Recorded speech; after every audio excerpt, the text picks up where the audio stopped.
కరీంనగర్ జిల్లా నవాబ్పేట మండలం కొల్లూరు గ్రామంలోని హనుమాన్ దేవాలయం దగ్గర జిల్లా లీగల్ సర్వీసెస్ అథారిటీ వారు నవాబ్పేట మండలంలో ఈ నెల 1వ తేదీ నుంచి 14వ తేదీ వరకు 30 గ్రామాలలో అవగాహన సదస్సులు నిర్వహించారు. 21వ తేదీ నుండి చౌడూర్ దేపల్లి, 22వ తేదీ కొల్లూరు బటూనిపల్లి తండాలో ప్రతిరోజు 2 గ్రామ పంచాయతీలలో అవగాహన సదస్సులు నిర్వహిస్తున్నారు. ఈ కార్యక్రమం కొల్లూరు సర్పంచ్ సేవ్య నాయక్ అధ్యక్షత వహించారు. లోక్ అదాలత్ కేసుల గురించి వివరిస్తూ గ్రామంలో పెండింగ్ కేసులు ఉన్న వాటిని మా దృష్టికి తేవాలని, మహిళలపై ర్యాగింగ్, అఘాయిత్యాలు చేసిన మా దృష్టికి తీసుకురావాలని, మేము వారి పేరు గోప్యంగా ఉంచుతామని, సీనియర్ సిటిజన్ అంటే 60 సంవత్సరాలు పైబడిన వారిని బిడ్డలు చూసుకోకుంటే మా దృష్టికి తేవాలని, కొడుకులు కూతుర్లు ఉద్యోగం ఉండి చూసుకోకుంటే వారి జీతం నుండి 10% తల్లిదండ్రులకు ఇప్పించబడుతుందని, తల్లిదండ్రులు లేని పిల్లలకు ఉచితంగా విద్యాభ్యాసం చేయిస్తామని, వారు చదివినంత వరకు ఉపాధి ఉద్యోగం వచ్చే వరకు మొబైల్ కోర్టు వాహన సిబ్బంది స్పష్టం చేసింది. అన్ని విధాల సహాయ సహకారాలు అందిస్తామని, మీకు ఎలాంటి అవసరం ఉన్నా మా టోల్ ఫ్రీ నెంబర్ 15100 తెలియజేయాలని మొబైల్ కోర్టు వాహన సిబ్బంది, para legal voluntary PLV Chaudhary, వెంకటేశ్వరప్పతో పాటుగా మొబైల్ కోర్టు సిబ్బంది తదితరులు పాల్గొన్నారు.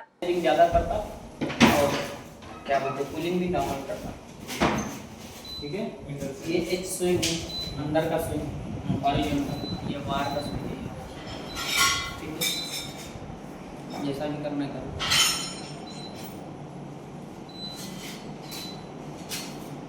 ठीक है। और नीचे ना आता यहाँ तक कर सकते हैं, पूरा नीचे भी आता है।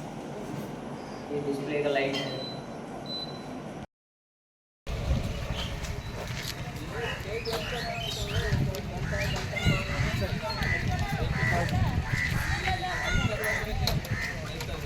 ఇప్పుడు ఇంకా ఎక్కువ కూడా వస్తాయి సార్.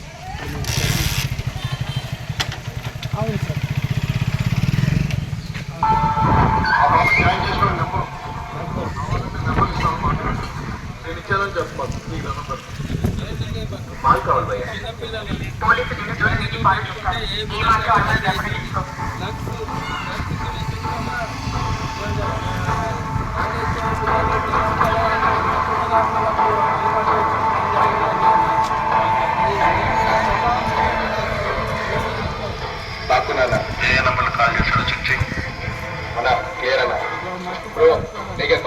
స్పీకర్లో పెట్టుకోను ఇంటికి వెళ్ళి పడుకుంటే అస్సలు నిద్ర రావడం లేదు. నేనేమో ఫస్ట్ నైట్ సెటప్లో బెడ్రూమ్ అంతా రెడీ చేశాను తెలుసా.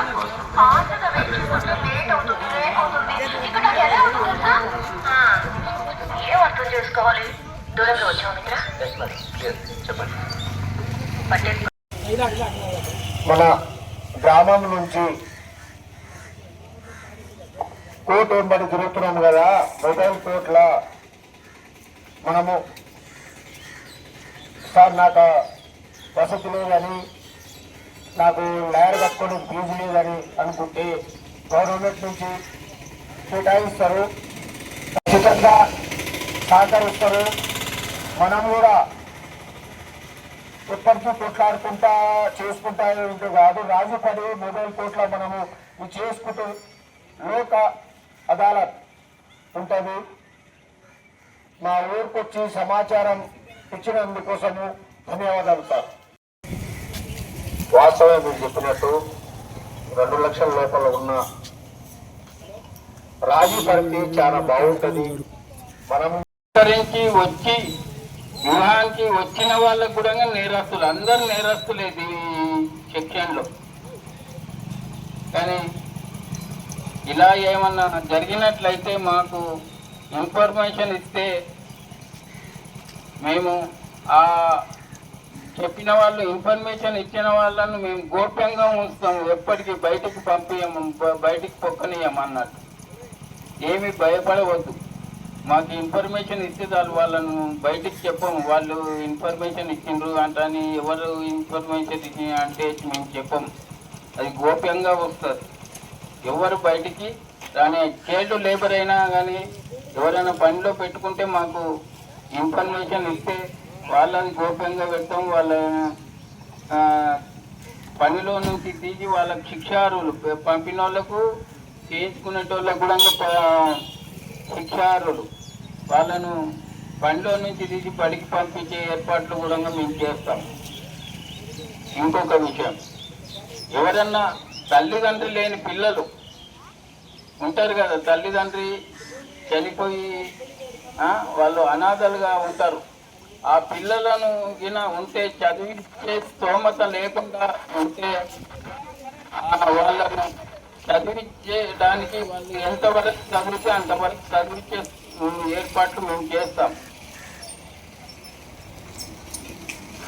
వాళ్ళు చదువుకున్నాలే కానీ ఎంతవరకు చేసినా కానీ ₹1 ఖర్చు ఉండదు. అన్ని బట్టలు, పుస్తకాలు అన్నీ వాళ్ళకు ఏర్పాటు చేసి వాళ్ళు ఎంతవరకు చదివితే అంతవరకు ఆ ఏర్పాట్లు కూడా చేస్తాం. ఇది ఎలాగే డిస్ట్రిక్ట్ లీగల్ సర్వీస్ అథారిటీ లోపల ఇది నడుస్తూ ఉంటుంది. జడ్జిల సమక్షంలో అది నడుస్తూ ఉంటుంది. 8 రోజులకోసారి, 15 రోజులకోసారి, నెలకోసారి జడ్జిలు పోయి వీళ్ళ వసతులు ఎలా ఉన్నాయి అనేది, క్రమశిక్షణ ఎలా ఉందని వాళ్ళు పరీక్ష చేస్తూ ఉంటారు జడ్జిలే.